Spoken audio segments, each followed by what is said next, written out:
Assalamualaikum warahmatullahi wabarakatuh. Halo semuanya, perkenalkan nama saya Nini Umu Hanifah dengan NIM akhir 032 dari kelas 6A jurusan Ekonomi Pembangunan Fakultas Ekonomi dan Bisnis UIN Syarif Hidayatullah Jakarta. Video ini dibuat untuk memenuhi tugas ujian tengah semester mata kuliah Sistem Informasi Geografis dengan dosen pengampu Bapak Hermawan Setiawan MSI. Di video kali ini saya akan menjelaskan tentang apa itu sistem informasi geografis dan juga manfaatnya. Lalu yang kedua ada 3 analisis dasar sistem informasi geografis. Yang ketiga ada layout peta analisis spasial kerawanan banjir. Pada kesempatan kali ini saya mengambil wilayah Majalengka ya teman-teman. Nah yang keempat itu ada distribusi spasial kerawanan banjir per kecamatan dari yang paling tinggi dan yang paling rendah. Lalu yang terakhir ada saran terhadap kondisi banjir dari berbagai sisi, dari sisi ekonomi, sosial, dan lainnya. Baik, yang pertama kita akan membahas apa itu sistem informasi geografis dan apa manfaatnya. Apa itu sistem informasi geografis atau SIG? SIG adalah sistem berbasis komputer yang digunakan untuk mengumpulkan, menyimpan, mengelola, menganalisis, dan menampilkan data yang memiliki informasi kewilayahan atau geografis, teman-teman. SIG ini menggabungkan data spasial kayak lokasi atau peta dengan data atribut atau informasi pendukung lainnya seperti data atribut ini seperti nama wilayah, jumlah penduduk, atau kondisi kerawanan banjir, terus panjang sungai, dan informasi-informasi lainnya. Nah, harapannya dari ini adalah dapat memberikan gambaran kondisi suatu wilayah itu secara jelas dan akurat. Terus selanjutnya ada komponen utama dalam SIG. Yang pertama itu ada hardware, yaitu perangkat keras kayak misalnya komputer, laptop, atau GPS. Gitu teman-teman. Yang kedua itu ada software atau perangkat lunak. Ini kayak semacam aplikasi pendukung yang bisa digunakan untuk menganalisis sistem informasi geografis. Contohnya itu seperti ArcGIS atau QGIS. Yang ketiga ini adalah komponen data geografis yang berupa itu data spasial sama data atribut yang sebelumnya sudah aku sampaikan. Nah, yang keempat itu ada brainware atau pengguna atau pengelola ArcGIS, yaitu manusia ya teman-teman kita dan pengelola ArcGIS atau yang pembuat ArcGIS itu, aplikasi ArcGIS. Nah, yang kelima itu adalah metode, yaitu prosedur, analisis, dan pengelolaan data. Jadi, nggak bisa semena-mena untuk kita mendapatkan data yang jelas dan akurat, teman-teman. Nah, selanjutnya ada contoh penerapan SIG dalam kehidupan sehari-hari ya teman-teman. SIG itu memiliki banyak penerapan dalam kehidupan sehari-hari kita. Yang pertama itu ada Google Maps untuk navigasi atau petunjuk jalan. Nah, yang kedua ini ada pemetaan wilayah rawan banjir atau longsor. Yang ketiga ada penentuan lokasi pembangunan jalan dan fasilitas umum. Yang keempat, ini biasanya digunakan untuk pembangunan ekonomi ya teman-teman, atau analisis kebijakan dari pemerintah daerah maupun pemerintah pusat, yaitu analisis persebaran penduduk dan kemiskinan. Lalu yang terakhir ada monitoring penggunaan lahan dan hutan. Dan masih banyak ya penerapan contoh penerapan SIG dalam kehidupan sehari-harinya. Ini hanya aku sebutin beberapa saja ya teman-teman. Oke, selanjutnya ada manfaat sistem informasi geografis. SIG ini memiliki manfaat yang sangat penting ya teman-teman, yaitu diantaranya ada membantu pengambilan keputusan karena data yang disajikan itu lebih lengkap dan berbasis lokasi ya teman-teman. Nah, yang kedua ini adalah mempermudah analisis spasial sehingga hubungan antara wilayah itu dapat terlihat dengan jelas. Yang ketiga ada membantu mitigasi dan penanggulangan bencana. Kenapa? Karena daerah rawan itu bisa dilihat atau dipetakan sejak awal kayak gitu. Nah, yang terakhir ini ada meningkatkan efisiensi perencanaan wilayah sehingga pembangunan ini dapat dilakukan secara lebih terarah dan enggak membuang anggaran berlebih kayak gitu. Oke, selanjutnya ada manfaat sistem informasi geografis di bidang ekonomi pembangunan. Yang pertama ada membantu pemerataan pembangunan dengan cara apa? Dengan cara menunjukkan wilayah yang masih tertinggal atau yang fasilitasnya itu masih kurang memadai, teman-teman. Yang kedua ini ada mendukung perencanaan ekonomi daerah karena pemerintah daerah dapat mengetahui potensi dan permasalahan tiap wilayah, kayak gitu. Yang ketiga ada membantu efisiensi distribusi dan infrastruktur. Yang terakhir ada mendukung pengentasan kemiskinan. Selanjutnya, saya akan menjelaskan tentang 3 analisis dasar SIG. Sebenarnya SIG ini memiliki banyak analisis dasar, tapi kali ini saya akan membahas 3, yaitu clip, buffer, dan intersect ya teman-teman. Oke. Nah, analisis pertama yang aku akan jelaskan adalah clip ya teman-teman. Clip merupakan proses memotong data spasial berdasarkan batas wilayah tertentu. Tujuan dari clip adalah mengambil bagian data yang kita butuhin aja, area yang kita butuhin aja. Misalnya kayak aku punya satu peta provinsi Jawa Barat. Nah, tapi aku hanya ingin meneliti atau menganalisis kota Cimahi aja. Nah, makanya kita butuh clip agar kita bisa ngelihatnya itu kota Cimahi aja, teman-teman. Nah, dengan klip ini, data ini jadi lebih terfokuskan dan proses analisis jauh lebih ringan karena kita cuma melihat satu kota atau satu wilayah aja, teman-teman. Nah, dalam penelitian kerawanan banjir, karena tema kita hari ini adalah menganalisis kerawanan banjir ya, teman-teman. Klip ini digunakan untuk membatasi data sungai dan wilayah hanya pada area kota Cimahi aja ya, teman-teman. Oke. Nah, oke teman-teman, jadi selanjutnya aku bakalan ngasih tahu gimana sih caranya ngeklip di Argix ya. Kali ini aku pakai aplikasi Argix ya teman-teman. Nah, pertama-tama kalian pastikan kalian punya data tentang wilayah yang akan kalian analisis ya teman-teman. Kali ini aku akan menganalisis kota Cimahi gitu. Nah, di sini aku udah punya data kota Cimahi ya teman-teman, karena temanya ini adalah kita menganalisis kerawanan banjir. Jadi yang kita butuhin ini yang pertama adalah ini data administrasi AR dengan format SHP dari kota Cimahi. Nah, kalau kalian udah punya, kalian bisa langsung aja buka katalog.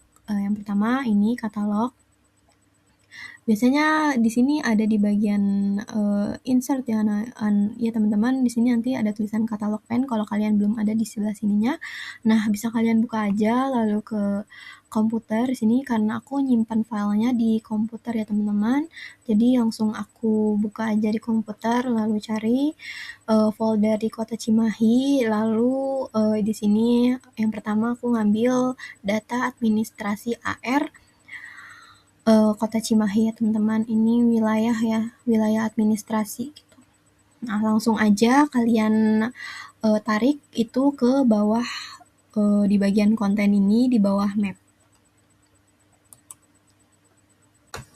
Nah, kalau udah kalian masukin data administrasi tadi di kota Cimahi ini bakalan langsung muncul kayak gini teman-teman. Ini belum Merapi ya, belum cuman kota Cimahi aja, masih ada kota-kota atau kabupaten lainnya di Jawa Barat ya teman-teman. Jadi kita bakalan hilangin daerahnya dan kita hanya akan fokus ke kota Cimahi aja. Nah, yang kalian bisa lakuin adalah kalian pilih ini. Pertama kalian pilih select ini, lalu kalian pencet kota Cimahi ini ya, yang ada tanda warna biru ini. Ini adalah kota Cimahi yang udah aku pick ya, yang udah aku select. Lalu kalau udah kalian pencet select, nanti terus kalian pencet yang ini, yang di bawah map ini, yang file atau data administrasi AR tadi, klik kanan, lalu nanti akan muncul data. Tulisan data ini kalian bisa klik juga, lalu kalian pilih export future. Nah, udah, nanti kalian pilih ini, kalian pencet. Nah, setelah kalian pencet, bakalan muncul kayak gini ya teman-teman. Ini inputnya adalah file yang administrasi AR tadi. Nah, lalu outputnya ada ini, outputnya nanti langsung muncul sendiri, tapi bisa kalian namain ya. Di sini aku namainnya yaitu wilayah Cimahi ya teman-teman. Nah, oke aja, nanti kalian langsung aja klik oke ya. Setelah kalian pencet oke, nanti langsung ada file baru atau map baru di sini, yaitu wilayah Cimahi yang tadi kita namainnya teman-teman, export feature. Nah, ini masih jelek ya teman-teman, masih kayak nggak bagus lah ya, masih ada wilayah-wilayah lain yang ada di Jawa Barat. Nah, kalian bisa matiin checklist yang ada di samping wilayah administrasi AR tadi, atau bisa kalian langsung remove aja, biar wilayah-wilayah lainnya itu nggak ganggu gitu, dan kita hanya fokus ke kota Cimahi aja ya teman-teman. Nah, ini setelah di checklist ya teman-teman yang bagian administrasi AR-nya. Sekarang kita udah punya wilayah kota Cimahi saja. Lebih terfokus nih, jadinya lebih rapih juga ya teman-teman.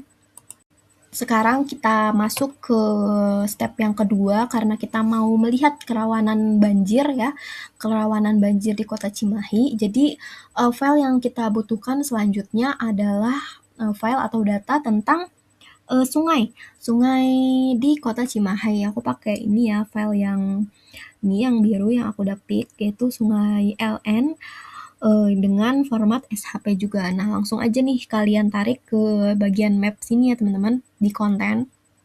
Kalian langsung tarik aja. Nah, tapi ini masih amburadul ya teman-teman, datanya masih kayak ada sungai-sungai di wilayah Jawa Barat lainnya, bukan hanya di kota Cimahi aja. Nah, selanjutnya apa nih yang bakalan kita lakuin? Selanjutnya yaitu yang bisa kita lakukan dan paling penting di bagian ini adalah kita bisa ngeklip ya teman-teman. Nah, ini wilayah sungai udah ada dan wilayah administrasinya juga udah oke, yang tadi kita udah benerin ya. Yaitu kita bisa ngeklip biar sungai-sungai ini hanya ada sungai kota Cimahi aja, bukan sungai dari wilayah Provinsi Jawa Barat, gak usah ikut-ikut gitu. Itu kita ke geoprocessing ya teman-teman. Kalian bisa langsung masuk ke geoprocessing, nanti kalian search langsung atau kalian cari clip ya teman-teman. Clip ini langsung nanti parameternya kalian isi. Untuk inputnya, aku masukin inputnya ini sungai ya, data sungai yang tadi kita punya.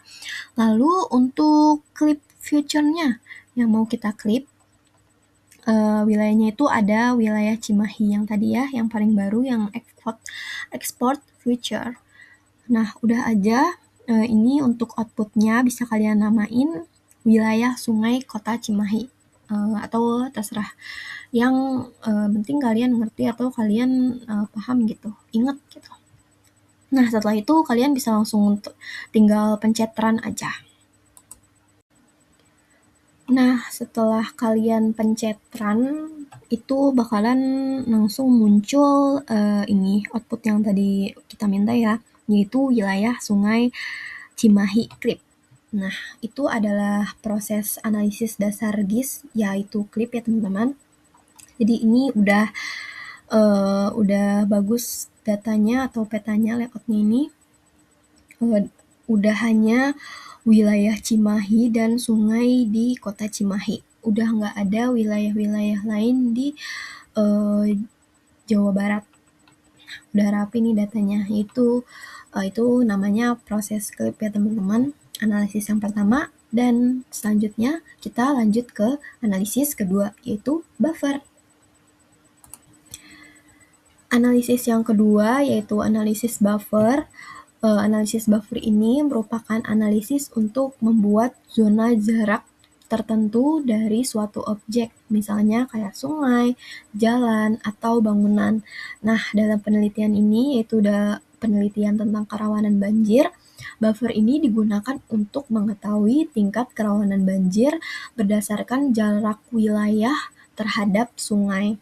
Nah, tadi kita punya dua data ya teman-teman. Yang pertama adalah data wilayah administrasi dan data sungai. Biasanya semakin dekat suatu wilayah dengan sungai itu, maka resiko banjirnya itu juga semakin tinggi. Oke teman-teman, jadi ini di kesempatan kali ini aku bakalan menggunakan overlap buffer zone are dissolved ya teman-teman, karena aku bakalan menganalisis satu kota, yaitu kota Cimahi. Dan kecamatan di kota Cimahi itu banyak, sungai di kota Cimahi itu banyak, jadi aku memutuskan untuk memakai yang kedua ini ya teman-teman, karena agar lebih rapih. Kalau kalian hanya menganalisis satu kecamatan atau wilayah yang kecil aja, kalian bisa pakai yang separated ini, yang buffer zone are separated ini, yang atasnya. Oke, selanjutnya aku bakalan ngasih tahu kalian gimana sih cara buffer, analisis dasar buffer di ArcGIS ya teman-teman. Caranya kurang lebih sama klip tadi. Kalian bisa buka geoprocessing, lalu kalian cari atau kalian ketik buffer. Nah, langsung kalian isi aja parameternya. Untuk inputnya, kalian bisa isi dengan wilayah sungai Cimahi tadi yang di awal kita klip. Lalu untuk outputnya, kalian bisa namain wilayah sungai buffer. Untuk distance-nya, kalian di sini aku isi 100 ya, 100 meter. 100 meter. Nah, untuk size tipenya bisa kalian ikutin aja. Lalu untuk dissolve type-nya aku pilih yang ini, yang udah aku biru-biruin ini ya. Dissolve ini output ini. Lalu selanjutnya kalian bisa langsung run aja. Setelah di run nanti langsung kelihatan ya teman-teman, ini langsung ada wilayah sungai yang udah kita buffer. Nah, ini ya, ini 100 meter tadi. Nah, berarti di sini ini adalah wilayah sungai yang 100 meter dari sini nih wilayah-wilayah rawan kena banjir ya teman-teman. Ya, gini jadinya kalau tampilannya kalau kita udah menyelesaikan analisis dasar buffer teman-teman. Oke, selanjutnya kita lanjut ke analisis yang ketiga, yaitu analisis dasar intersect. Intersect ini digunakan untuk menggabungkan dua atau lebih layer data spasial yang belum sesuai atau yang masih ngacak teman-teman. Tujuannya itu adalah untuk mengetahui area yang memiliki karakteristik dari kedua atau lebih data tersebut. Kayak contohnya, layar buffer sungai dapat digabungkan dengan layar batas kecamatan sehingga diketahui kecamatan mana aja nih yang masuk zona rawan banjir kayak gitu. Hasil intersect menghasilkan data baru yang membuat informasi gabungan dari seluruh layer. Analisis ini sangat penting karena membantu menentukan wilayah prioritas penanganan bencana. Dengan intersect, proses analisis menjadi lebih detail dan akurat karena mempertimbangkan hubungan antara data spasial. Oke, selanjutnya aku bakalan ngasih tahu kalian gimana sih cara intersect ya teman-teman. Kayak biasa, kalian masuk ke geoprocessing, lalu kalian cari nih intersect ya, lalu kalian bisa klik aja. Setelah kalian klik intersect, nanti bakalan muncul ini parameternya. Parameternya untuk input feature-nya kalian bisa isi dengan Sungai Cimahi klip tadi ya, bagian klip ini. Lalu yang kedua ini ada wilayah Cimahi yang export feature ya teman-teman. Inputnya kalian masukkan 2, untuk outputnya nanti kalian bisa namain wilayah sungai intersect gitu. Nah, ini atributnya bisa kalian sesuaikan aja seperti yang digambar, same as input. Lalu setelah isi parameter, kalian bisa langsung pencet run. Nah, setelah kalian pencet run, ini bakalan muncul ya intersect yang Sungai Cimahi tadi. Ini karena nggak aku checklist, jadi wilayah Cimahinya nggak keluar, tapi kurang lebih cara intersect kayak gitu ya teman-teman. Ini udah muncul ya sungai-sungainya, batas-batas sungainya kayak gitu. Nah, itu adalah 3 analisis dasar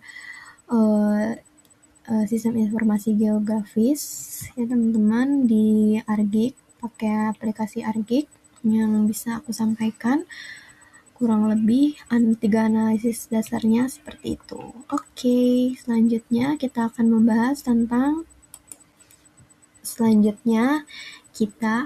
membahas tentang layout peta analisis spasial kerawanan banjir. Nah, untuk layout peta ini aku ngambil di kawasan Kabupaten Majalengka ya teman-teman, berbeda dengan wilayah analisis dasar yang sebelumnya.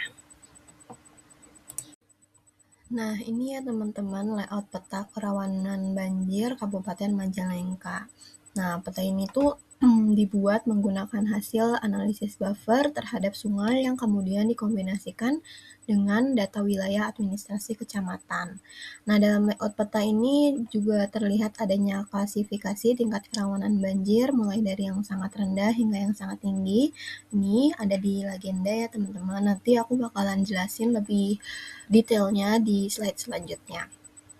Nah, warna-warnanya itu digunakan untuk membedakan tingkat kerawanan banjir agar lebih mudah dipahami. Peta ini juga membantu menunjukkan persebaran wilayah yang memiliki risiko banjir lebih besar sehingga dapat menjadi dasar pengambilan keputusan atau kebijakan pemerintah daerah. Selain itu, di sini di layout petanya juga ada kayak unsur-unsur penting. Ini ada di paling atas ada logo UIN ya, logo instansi. Terus nama petanya, di sini ada peta kerawanan banjir Kabupaten Majalengka, ada skala, ini legenda. Terus ini tadi insert petanya, kita ngambil daerah Majalengka ya teman-teman. Terus di sini ada keterangan sumber petanya, aku ambil dari peta RBI 2026 dari Ina Geospasial ya teman-teman. Terus di terakhir ini ada keterangan pembuat, yaitu peta ini dibuat oleh Andini Umu Hanifah dan ada tertera NIM aku gitu. Oke, kita lanjut aja ke penjelasan ini yang legenda ya teman-teman, biar lebih jelas penjelasannya. Oke. Nah, ini ya teman-teman. Jadi ini daerah rawannya yang tadi ada di legenda. Nah, ini kita bisa lihat lebih jelas ya teman-teman. Sini untuk warna Tosca itu memiliki kerawanan banjir yang sangat bahaya. Yang Anda bisa lihat.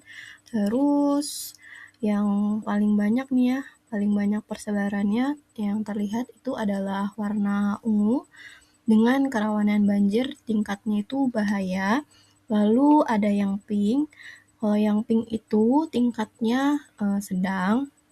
Nah, selanjutnya yang biru.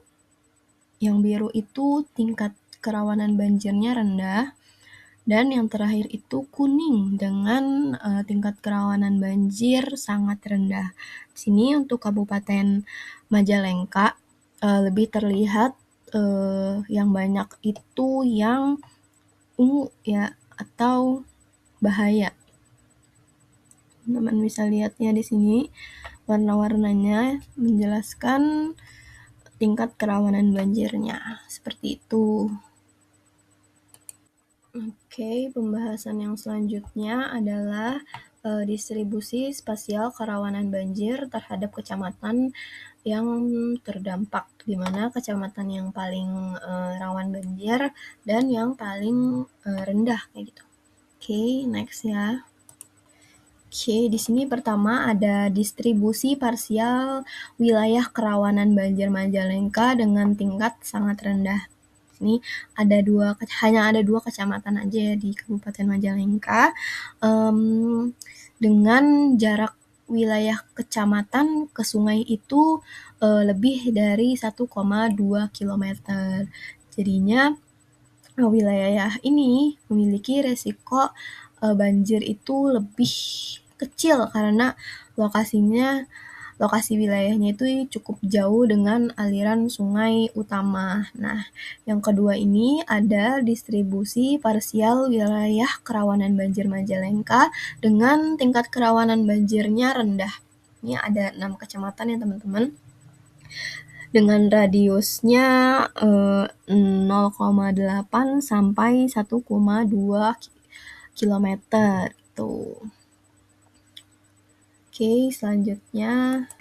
Ini yang ketiga ada distribusi parsial wilayah kerawanan banjir Majalengka dengan tingkat kerawanan banjirnya sedang.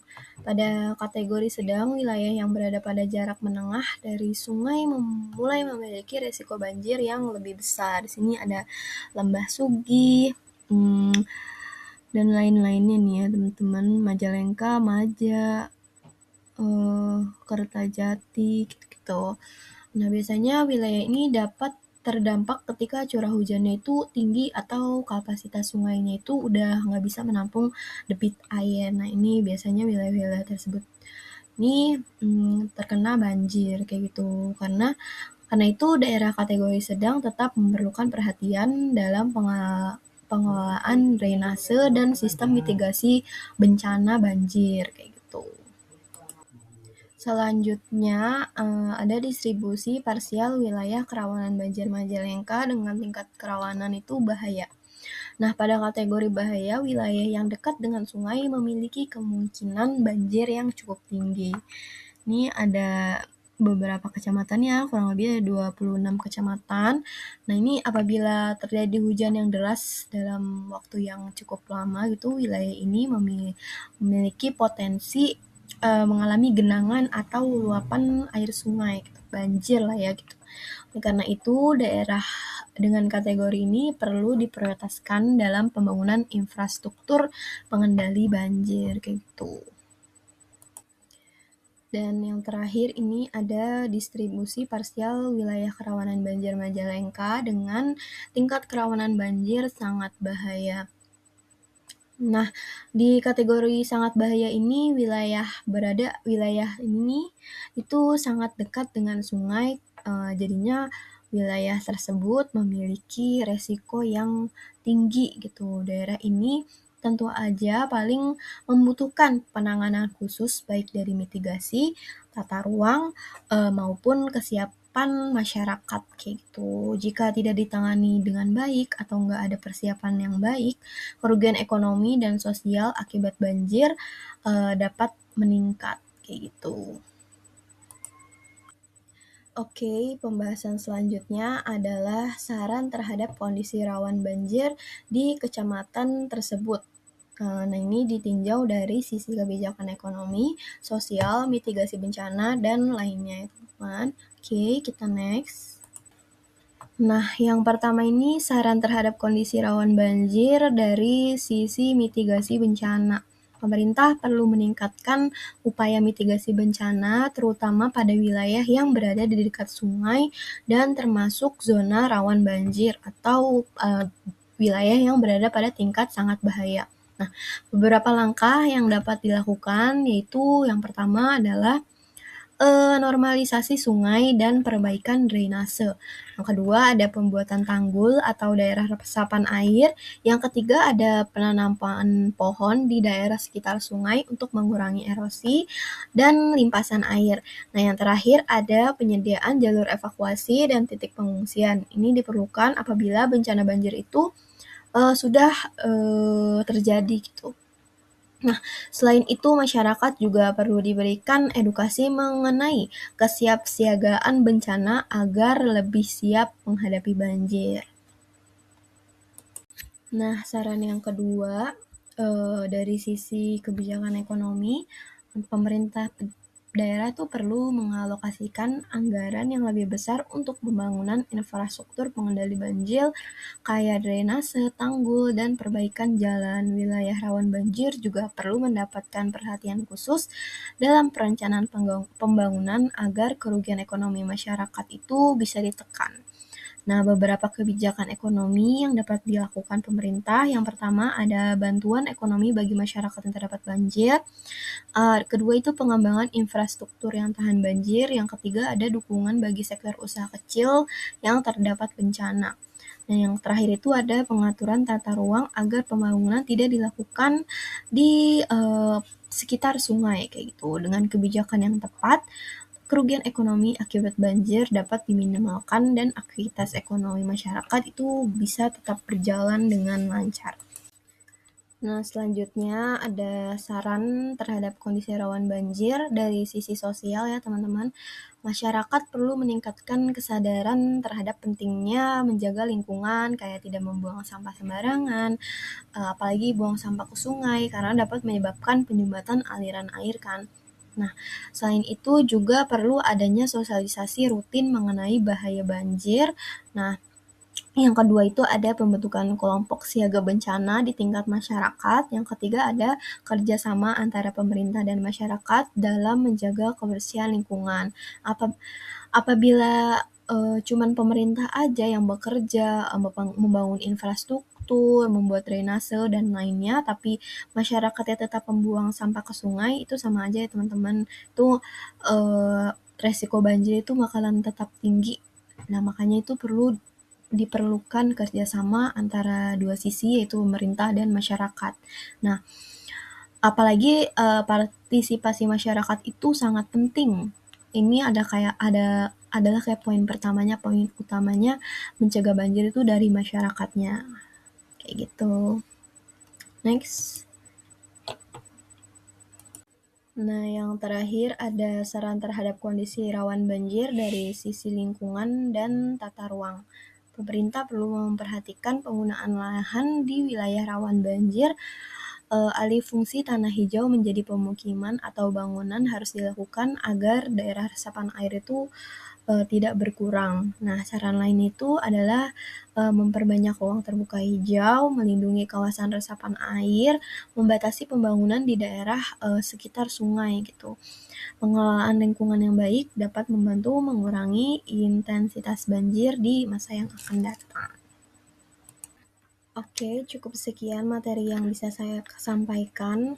Kurang lebihnya mohon maaf, semoga bermanfaat. Terima kasih. Wassalamualaikum warahmatullahi wabarakatuh.